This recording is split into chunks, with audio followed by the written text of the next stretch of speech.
The Game of Life and How to Play It by Florence Scovel Shinn. Chapter 1. The Game. Most people consider life a battle, but it is not a battle, it is a game. It is a game, however, which cannot be played successfully without the knowledge of spiritual law. And the Old and the New Testaments give the rules of the game with wonderful clearness. Jesus Christ taught that it was a great game of giving and receiving. Whatsoever a man soweth, that shall he also reap. This means that whatever man sends out in word or deed will return to him. What he gives, he will receive. If he gives hate, he will receive hate. If he gives love, he will receive love. If he gives criticism, he will receive criticism. If he lies, he will be lied to. If he cheats, he will be cheated. We are taught also that the imaging faculty plays a leading part in the game of life. Keep thy heart, or imagination, with all diligence, for out of it are the issues of life. Proverbs 4:23. This means that what man images sooner or later externalizes in his affairs. I know of a man who feared a certain disease. It was a very rare disease and difficult to get, but he pictured it continually and read about it until it manifested in his body and he died, the victim of distorted imagination. So we see, to play successfully the game of life, we must train the imaging faculty. A person with an imaging faculty trained to image only good brings into his life every righteous desire of his heart. Health, wealth, love, friends, perfect self-expression, his highest ideals. The imagination has been called the scissors of the mind, and it is ever cutting, day by day, the pictures man sees there, and sooner or later he meets his own creations in his outer world. To train the imagination successfully, man must understand the workings of his mind. The Greeks said, "Know thyself." There are three departments of the mind: the subconscious, conscious, and superconscious. The subconscious is simply power without direction. It is like steam or electricity, and it does what it is directed to. It has no power of induction. Whatever man feels deeply or images clearly is impressed upon the subconscious mind and carried out in minutest detail. For example, a woman I know, when a child, always made believe she was a widow. She dressed up in black clothes and wore a long black veil, and people thought she was very clever and amusing. She grew up and married a man with whom she was deeply in love. In a short time he died, and she wore black and a sweeping veil for many years. The picture of herself as a widow was so impressed upon the subconscious mind, and in due time worked itself out regardless of the havoc created. The conscious mind has been called mortal or carnal mind. It is the human mind and sees life as it appears to be. It sees death, disaster, sickness, poverty, and limitation of every kind, and it impresses the subconscious. The superconscious mind is the God mind within each man and is the realm of perfect ideas. In it is the perfect pattern spoken of by Plato, the divine design, for there is a divine design for each person. There is a place that you are to fill and no one else can fill, something you are to do which no one else can do. There is a perfect picture of this in the superconscious mind. It usually flashes across the conscious as an unattainable ideal, something too good to be true. In reality, it is man's true destiny or destination flashed to him from the infinite intelligence which is within himself. Many people, however, are in ignorance of their true destinies and are striving for things and situations which do not belong to them and would only bring failure and dissatisfaction if attained. For example, a woman came to me and asked me to speak the word that she would marry a certain man with whom she was very much in love. She called him A.B. I replied that this would be a violation of spiritual law, but that I would speak the word for the right man, the divine selection, the man who belonged to her by divine right. I added, if A.B. is the right man, you can't lose him, and if he isn't, you will receive his equivalent. She saw A.B. frequently, but no headway was made in their friendship. One evening she called and said, "Do you know, for the last week A.B. hasn't seemed so wonderful to me." I replied, "Maybe he is not the divine selection. Another man may be the right one." Soon after that she met another man who fell in love with her at once and who said she was his ideal. In fact, he said all the things that she had always wished A.B. would say to her. She remarked, it was quite uncanny. She soon returned to his love and lost all interest in A.B.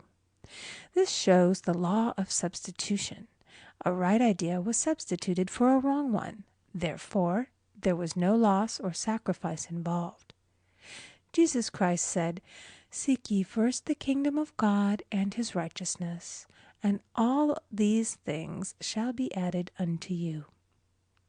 And he said the kingdom was within man. The kingdom is the realm of right ideas, or the divine pattern. Jesus Christ taught that man's words played a leading part in the game of life.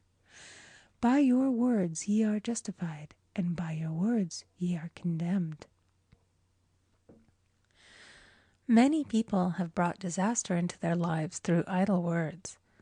For example, a woman once asked me why her life was now one of poverty, of limitation. Formerly she had a home, was surrounded by beautiful things, and had plenty of money. We found she had often tired of the management of her home and had said repeatedly, "I'm sick and tired of things. I wish I lived in a trunk." And she added, "Today I am living in that trunk." She had spoken herself into a trunk. The subconscious mind has no sense of humor, and people often joke themselves into unhappy experiences. For example, a woman who had a great deal of money joked continually about getting ready for the poorhouse. In a few years she was almost destitute, having impressed the subconscious mind with a picture of lack and limitation.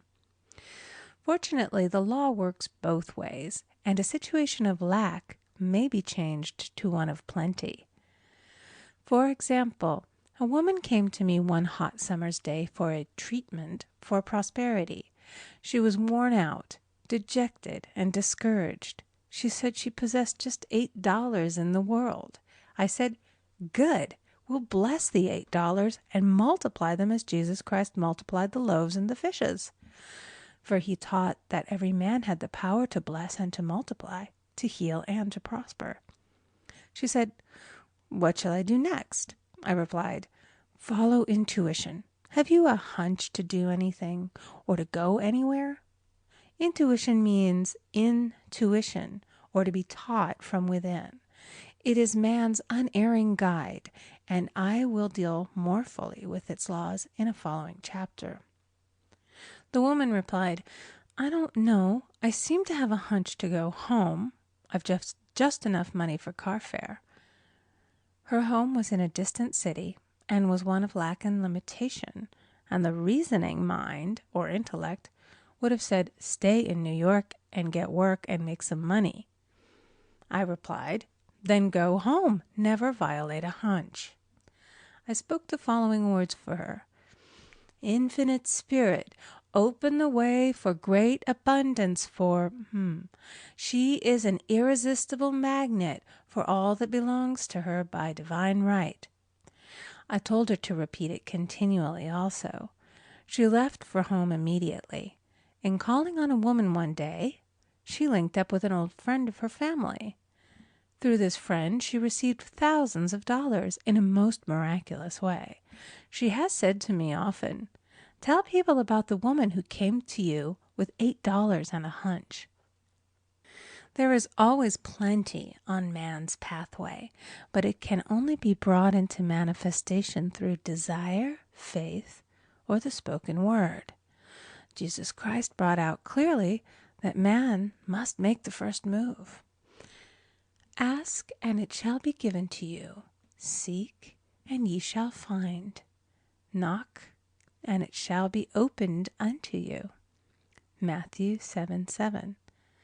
In the Scriptures we read, "Concerning the works of my hands, command ye me." Infinite intelligence, God, is ever ready to carry out man's smallest or greatest demands. Every desire, uttered or unexpressed, is a demand. We are often startled by having a wish suddenly fulfilled. For example, one Easter, having seen many beautiful rose trees in the florist's windows, I wished I would receive one, and for an instant saw it mentally being carried in the door. Easter came, and with it a beautiful rose tree. I thanked my friend the following day and told her it was just what I had wanted. She replied, "I didn't send you a rose tree. I sent you lilies."